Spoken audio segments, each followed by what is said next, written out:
अगर तुम अपना पीसी अपग्रेड करवा रहे हो तो हाई चांसेस है कि तुम गलत चीज़ अपग्रेड करवा रहे हो और इसी वजह से तुम अपने पीसी अपग्रेड करवाने का पैसा भी वेस्ट कर रहे हो और तुम्हारे पीसी की परफॉर्मेंस भी वही की वही रहने वाली है। हे दोस्तों, मेरा नाम है राणा सिंह और आज के इस एपिसोड में मैं आपको बताऊंगा कि पीसी अपग्रेड करवाते टाइम लोग सबसे ज्यादा कहां पर गलती करते हैं और कैसे तुम पीसी अपग्रेड के टाइम पर सही कंपोनेंट को अपग्रेड करवा सकते हो। और सबसे बड़ा रीजन होता है बॉटल नेकिंग का, जिसकी वजह से लोग अपना पीसी को अपग्रेड करवाते हैं। सो दोस्तों, बिना टाइम को वेस्ट किए हुए वीडियो को स्टार्ट करते हैं। तो सबसे पहले जानते हैं कि बॉटल नेकिंग क्या होती है। देखो दोस्तों, बॉटल नेकिंग के ऊपर मैंने काफी सारी वीडियोस बनाई हुई हैं, तो मैं आपको शॉर्ट में बताता हूँ कि बॉटल नेकिंग क्या होती है। देखो दोस्तों, पीसी का वो पार्ट जो सबसे ज्यादा स्लो वर्क करता है और वो पार्ट पूरे सिस्टम को स्लो कर देता है, चाहे वो सीपीयू हो या फिर जीपीयू हो। मान लो तुम्हारे पीसी में एक फास्ट जीपीयू लगा हुआ है, लेकिन उसके कंपैरिजन में उस पीसी में वीक सीपीयू को यूज कर रहे हो, तो वहां पर बॉटल नेकिंग देखने को मिलेगी। अगर इसका उल्टा कर देते हैं, मान लो तुम्हारे पीसी में एक फास्ट सीपीयू लगा हुआ है, लेकिन उसके कंपैरिजन में तुम्हारा जो जीपीयू है वो वीक है,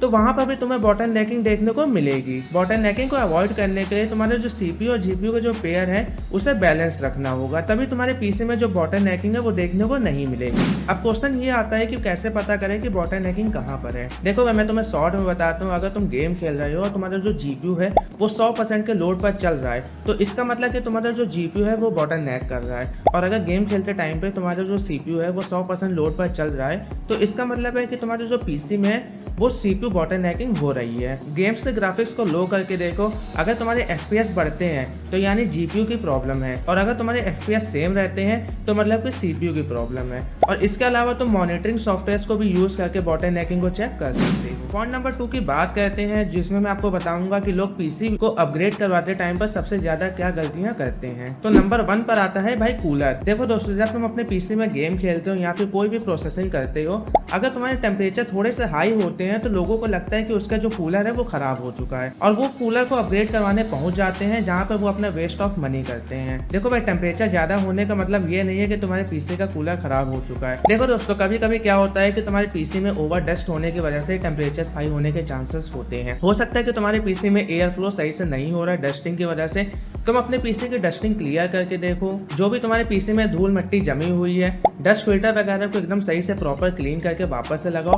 हो सकता है कि तुम्हारे जो पीसी के टेम्परेचर है वो सही हो जाए। इसके अलावा क्या होता है, कभी कभी तुम अपने पीसी में ओवरक्लॉकिंग कर रहे होते हो, जिसकी वजह से सीपीयू पर ज्यादा लोड पड़ता है और जो तुम्हारा सीपीयू है वो ओवरहीट होने लग जाता है। अपने पीसी को थोड़ा अंडर क्लॉक करके देखो, जिससे प्रोसेसर ओवरहीट नहीं होगा और तुम्हारे पीसी के टेम्परेचर भी मेंटेन रहेंगे। अब दूसरे नंबर पर आते हैं, जिसमें लोगों को लगता है कि भाई 64 GB हो गई, 128 GB हो गई।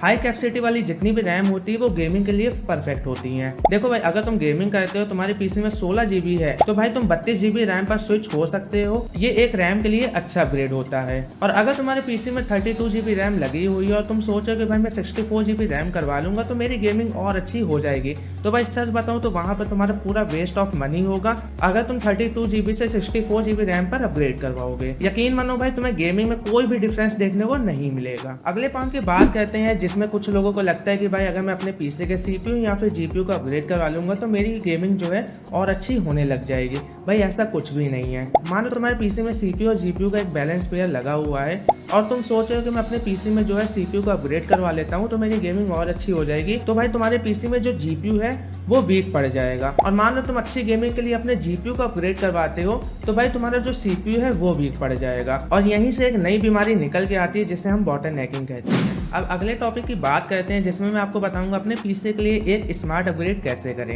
देखो भाई, अगर तुम गेमिंग कर रहे हो तो तुम कुछ मॉनिटरिंग सॉफ्टवेयर को यूज करके भी अपने ओवरऑल पीसी की परफॉर्मेंस निकाल सकते हो। अगर वहां पर तुम्हें लग रहा है कि तुम्हारा जो सीपीयू है वो वीक है तो भाई खाली सीपीयू को अपग्रेड करवाओ। अगर वहां पर तुम्हें लग रहा है कि तुम्हारा जीपीयू वीक है तो भाई खाली जीपीयू को अपग्रेड करवाओ। और कभी कभी क्या होता है कि स्लो हार्ड ड्राइव या फिर स्लो एसएसडी भी तुम्हारी जो गेमिंग है उसको स्लो कर देती है, तो भाई वहां पर तुम अपने पीसी को एक अच्छे एसएसडी के साथ अपग्रेड करवाओ, जिससे तुम्हें एक अच्छी परफॉर्मेंस देखने को मिलेगी। और भाई देखो, अगर तुम्हारे पीसी में सीपीयू और जीपीयू का एक बैलेंस पेयर लगा हुआ है तो उसको बैलेंस ही रहने दो। खामखा अपग्रेड करवाने का ना सोचो, वो पूरा टोटली वेस्ट ऑफ मनी रहेगा और बॉटल नेकिंग जैसी प्रॉब्लम फ्यूचर में देखने को मिलेगी। देखो भाई, हमेशा अपग्रेड करवाने की परफॉर्मेंस नहीं होती है, सही चीज को ही अपग्रेड करवाने से परफॉर्मेंस मिलती है। और एक गलत अपडेट तुम्हें बॉटल नेकिंग जैसी प्रॉब्लम क्रिएट करवा देगा और अपग्रेड का पूरा पैसा तुम्हारा टोटली वेस्ट जाएगा और तुम्हारी प्रॉब्लम भी सॉल्व नहीं होगी। वैसे दोस्तों, ये था हमारा आज का एपिसोड आपको एपिसोड कैसा लगा मुझे नीचे कमेंट बॉक्स में जरूर बताइएगा।